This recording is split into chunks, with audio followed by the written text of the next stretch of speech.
ॐ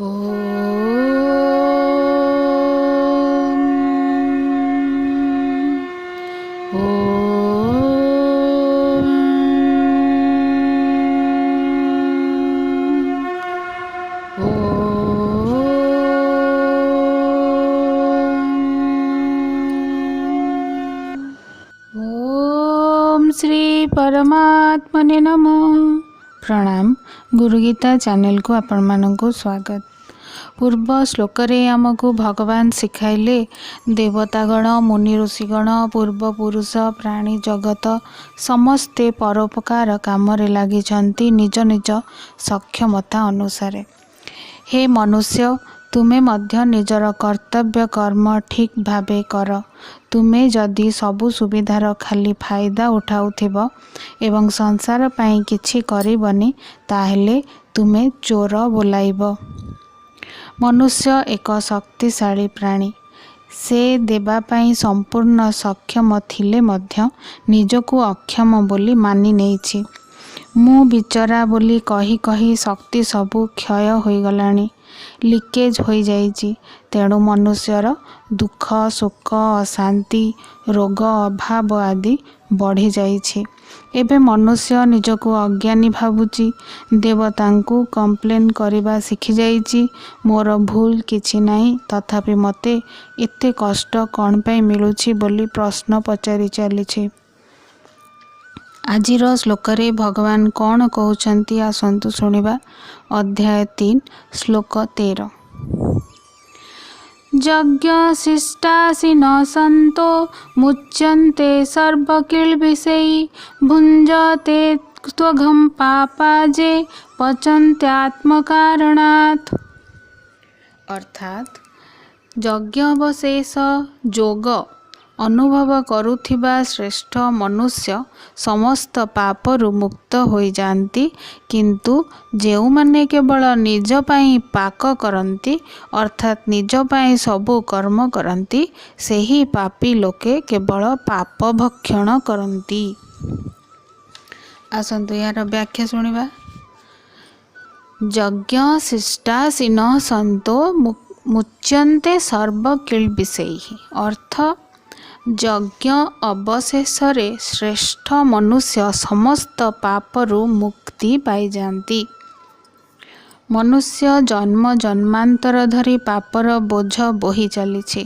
जानतरे हेउ बा अजाणतरे हेउ आम द्वारा किछि किछि पाप होई जाए। सेई पापरु मुक्त हेबा पाई आउ एक जन्म मिले, किंतु पुणी पाप होई जाए। तेणु आमे जन्म मरण चक्र रे घांटी होउछे। किंतु भगवान आमको बुद्धि देउछंती जे, हे मनुष्य, तुमे तुमर मानविकता गुण को विकसित कर, परोपकार कर, लोक कल्याण कर। एपरि कले तुमर आत्मशुद्धि हेब।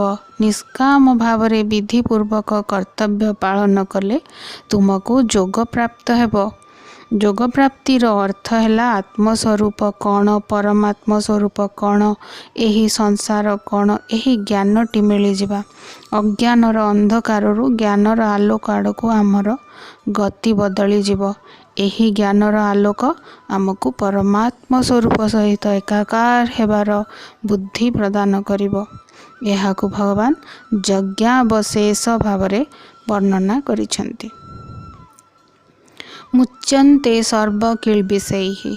अर्थ आज पर्यंत जेते पाप करी करी आसीछे आमे सेथिरु मुक्ति पाई जिबा। परोपकार द्वारा पापरु मुक्ति मिले। पाप मुक्त हेले जीवन मुक्त होई परिबा। संसार को आमे पिता मातांक माध्यम रे आसिले। एही शरीर मिलिला। इंद्रिय मन बुद्धि चित्त सब एही संसार रो ही मिलिछि। शिक्षा मध्य एही संसार रे मिलिला। बुद्धिर विकास एही संसार रे हेला। धन आदि एही संसार रे मिलिला। जीविका एही संसार रे मिलिला। जहा किछि भी प्राप्त हेला से सबको पुणी थरे ସଂସାରର କାର୍ଯ୍ୟରେ ଲଗାଇବାକୁ ପଡ଼ିବ। ଶରୀରକୁ ସଂସାରର ଜୀବଜନ୍ତୁ, ବୃକ୍ଷଲତା, ପାଣି, ପବନ, ଆକାଶ, ପୃଥିବୀ ସବୁଥିରେ ଖର୍ଚ୍ଚ କରିବାକୁ ହେବ। ମନକୁ ଅନ୍ୟମାନଙ୍କ ସେବାରେ ଲଗାଇବାକୁ ହେବ। ବୁଦ୍ଧିକୁ ଅନ୍ୟ ସେବାରେ ଲଗାଇ ରଖିବାକୁ ହେବ। ତେବେ ଯାଇ ଯଜ୍ଞାବଶେଷ ବା ଅମୃତ ପ୍ରାପ୍ତି ହେବ। ସେହି ଅମୃତ ହେଉଛି ବ୍ରହ୍ମଜ୍ଞାନ, ଦୃଢ଼ ବିଶ୍ୱାସ, ଚରମ ସୁଖ ଓ ଆନନ୍ଦମୟ ଷ୍ଟେଟ୍ର ପ୍ରାପ୍ତି। ଭୁଞ୍ଜତେ ତେ ତ୍ୱଘଂ ପାପାଃ ଯେ ପଚନ୍ତ୍ୟାତ୍ମକାରଣାତ୍। ଅର୍ଥ, କିନ୍ତୁ ଯେଉଁମାନେ କେବଳ ନିଜ ପାଇଁ ପାକ କରନ୍ତି, ଅର୍ଥାତ୍ ନିଜ ପାଇଁ ସବୁ କର୍ମ କରନ୍ତି, ସେହି ପାପୀ ଲୋକେ କେବଳ ପାପ ଭକ୍ଷଣ କରନ୍ତି। ସ୍ୱାର୍ଥ, କାମନା, ମମତା, ଆସକ୍ତି ଏବଂ ନିଜର ଭଲପଣ ଦେଖାଇ ହେବାର ଭାବ ଆତ୍ମକାରଣାତ୍ ପଦର ଅନ୍ତର୍ଭୁକ୍ତ। ମନୁଷ୍ୟ ପାପୀ ହୁଏ କାହିଁକି? କାରଣ ସ୍ୱାର୍ଥ ବୁଦ୍ଧି ଅଧିକ ହୁଏ। ପଚନ୍ତିର ଅର୍ଥ କେବଳ ରୋଷେଇ ନୁହେଁ, ବରଂ ଖାଇବା, ପିଇବା, ଚାଲବୁଲ କରିବା ମଧ୍ୟ। ଶରୀର ସହିତ ମୋହ ଲାଗିଯିବାରୁ ସ୍ୱାର୍ଥ ବଢ଼ିଯାଏ। ମନୁଷ୍ୟକୁ ପରୋପକାର କରିବାକୁ ରୋକିଦିଏ। ହୀନମନ୍ୟତା ବଢ଼ିଯାଏ। ମନୁଷ୍ୟ ବୁଝିବା ଉଚିତ ଯେ ମୋତେ ଯାହା ମିଳିଛି ସବୁ ଏଠି ରହିଯିବ। ସଂସାର ଦେଇଛି, ପୁଣି ସଂସାର ପାଖକୁ ଚାଲିଯିବ। ଭଗବାନ କହିଛନ୍ତି, ହେ ମନୁଷ୍ୟ, ତୁମେ ତ କର୍ମଯୋଗୀ। ନିଜ ପାଇଁ କର୍ମ କଲେ ଯେଉଁ କର୍ତ୍ତବ୍ୟ କରିବାକୁ ଆସିଛ, ତୁମେ କର୍ତ୍ତବ୍ୟଚ୍ୟୁତ ହୋଇଯିବ। ତୁମେ କର୍ତ୍ତବ୍ୟଚ୍ୟୁତ ହେଲେ ଦେଶରେ ଦୁର୍ଭିକ୍ଷ, ମହାମାରୀ, ମୃତ୍ୟୁ, କଷ୍ଟ, ଦୁଃଖ, ଶୋକ, ଅଶାନ୍ତି ଆସି ପହଞ୍ଚିବ। ତେଣୁ ତୁମେ ନିଜ ପାଇଁ କିଛି କରନି, କିଛି ନିଜ ପାଇଁ ମାଗନି, କି ଏସବୁ ଜିନିଷକୁ ନିଜର ବୋଲି ମଧ୍ୟ ମାନ ନାହିଁ। ତୁମର ଆତ୍ମକଲ୍ୟାଣ ତୁମରି ହାତରେ ଅଛି। ଏହାପରେ ଆସନ୍ତୁ ଶୁଣିବା ଶ୍ଲୋକ 14 ଏବଂ 15।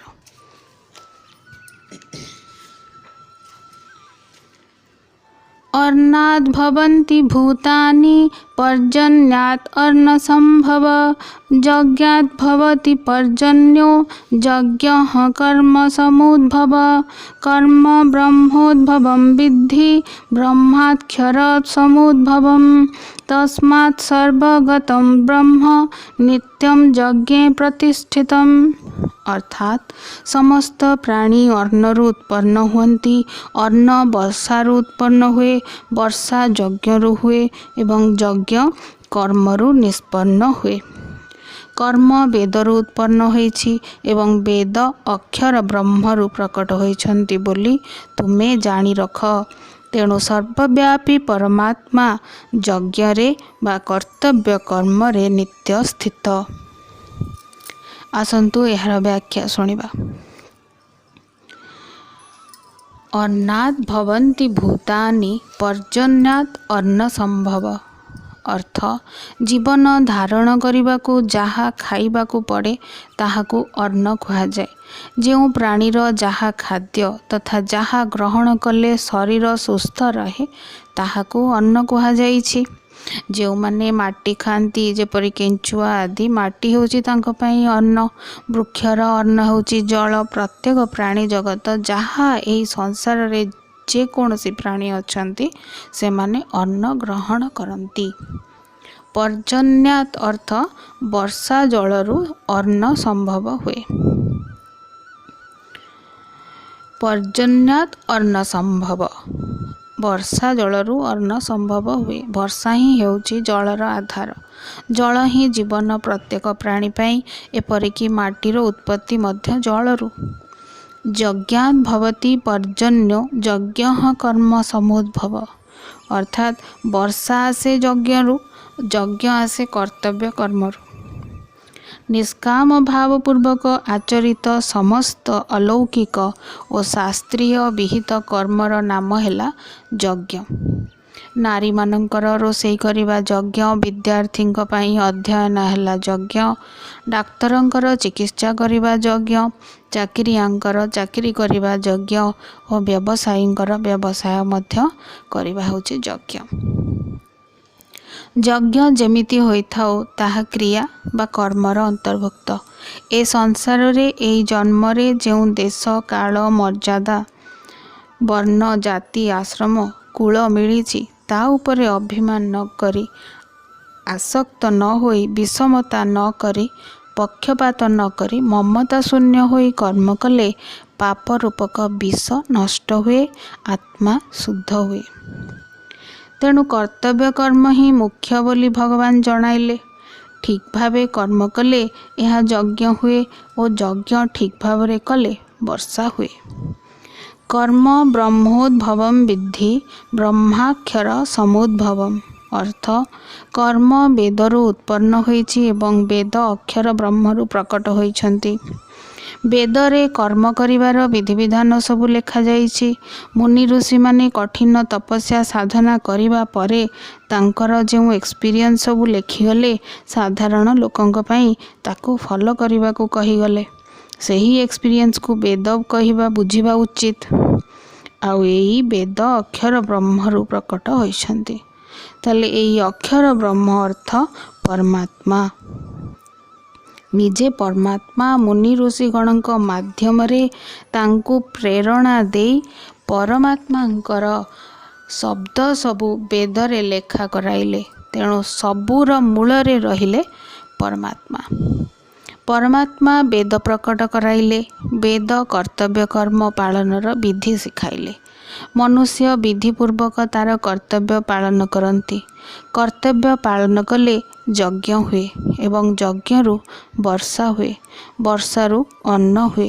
अन्नरु प्राणी जगत सृष्टि हुए और सही प्राणी जगत मध्यरु मनुष्य ही निजर कर्तव्य पालन करी यज्ञ करती। यह ही सृष्टि चक्र बा लार्ज इकोसिस्टम बोली बुझंतु। तस्मात् सर्वगतम ब्रह्म नित्यम यज्ञे प्रतिष्ठितम। अर्थ तेणु सर्वव्यापी परमात्मा यज्ञे बा कर्तव्य कर्म रे नित्य स्थित बा प्रतिष्ठित। सर्वव्यापी हेले मध्य परमात्मा केवल कर्तव्य रे ही प्रतिष्ठा पाउछंती। तेणु निजर कर्तव्य को ही परमात्मा भाविबा उचित। संदेह आसुछि मनरे जे भगवान जदि सर्वव्यापी से केवल कर्तव्य रे काहेकि प्रतिष्ठा पाइले अन्य कौनसी जगह कौन नित्य प्रतिष्ठित नुहंती। उत्तर हेला कर्तव्य कर्म हेला तांकु पाइबार स्थान किंतु से सबुठी अछंती। एग्जाम्पल दे कहउछन सुनंतु। पानी तो सबुठी अछि। आकाश रे जल रे जल कणा भाव रे अछि आमको देखा जाउनी। माटी तले अंडरग्राउंड वाटर हो रही पाइप रे मध्य जल आसुची किंतु से जल को आमे पाउचे टैप खोलिले। टैप जल को खोलिले जाइकी आमे जल पाइबा। जल पाइबार स्थान आमे टैप को बुझुछु। कूଅ खोलिले अंडरग्राउंड पानी मिलिबो। तेणु कूଅ पाखक जाउचे जल पाई। कूଅ पोखरी टैप ए सबु जल पाइबार स्थान बोली आमे बुझंती। ठीक सेमिति भगवान सर्वत्र अछंती हेले तांको पाइबाकू हेले कर्तव्य कर्म करिबाकू हेबो। निज निजर कर्तव्य पालन कले परमात्मांकर उपस्थिति एक्सपीरियंस करी हुए। सेतिपाई सृष्टि चक्रर अधिकांश भार मनुष्यर कर्तव्य पालन रे जाउची। मनुष्य निजर कर्तव्य ठीक कले सृष्टि चक्र ठीक रे चलिबो। एहाकू गोटिए गप द्वारा बुझंतु। थरे एक देश रे अनावृष्टिर समस्या देखागला। आषाढ़ मास वर्षा अभावरू जमी फाटिगला। दुर्भिक्ष आसीबार आशंका थिला। 4 जण चषापुଅ घरे बसी बसी विरक्त होउथिले। सेमाने हल धरी जमी को गले सेठारे जमी को खोलिबाकू लागिले और माटी को चाष उपयोगी करिबाकू लागिले। तांकू देखी मयूर माने भाविले वर्षा तो नाही एमाने हल करूछंती काहेकि। जेतेबेले बुझिले जे चषापुଅ माने निजर कर्तव्य पालन करूछंती मात्र आउ किछि नुह। सेठू सेमाने मध्य नाचिबाकू लागिले डाक छाड़िले। मयूर मानक डाक शुणी मेघ आश्चर्य है। मो गर्जन न करुणु मयूर कौन डाक छाड़ुंट। तेणु मेघ मध्य गर्जन कला। ମେଘ କାହିଁକି ପଛରେ ରହନ୍ତା ସେ ବି ଗର୍ଜନ କରି ଡାକ ଛାଡ଼ିଲା। ମେଘର ଗର୍ଜନ ଶୁଣି ଇନ୍ଦ୍ରଙ୍କର ନିଦ ଭାଙ୍ଗିଗଲା ଓ ସେ ମଧ୍ୟ ତରବରିଆ ହୋଇ ବର୍ଷା କରିବାକୁ ଆଜ୍ଞା ଦେଲେ। ଏହିପରି ମନୁଷ୍ୟ ନିଜ କର୍ତ୍ତବ୍ୟ ଠିକ୍ କରିବାରୁ ଦେବତା ମଧ୍ୟ ବାଧ୍ୟ ହୁଅନ୍ତି ନିଜ କର୍ତ୍ତବ୍ୟ କରିବାକୁ। ମନୁଷ୍ୟ ଅଳସୁଆ ହେବା ଦ୍ୱାରା, କେୟାରଲେସ୍ ହେବା ଦ୍ୱାରା ସୃଷ୍ଟିଚକ୍ର ଇମ୍ବାଲାନ୍ସ ହୋଇଯାଇଛି। ତେଣୁ ଏହି ମହାମାରୀ ଆକସ୍ମିକ ମୃତ୍ୟୁକୁ ଦେଖି ମନୁଷ୍ୟ ଆଲର୍ଟ ହେବା ଦରକାର ନିଜର କର୍ତ୍ତବ୍ୟ ପ୍ରତି।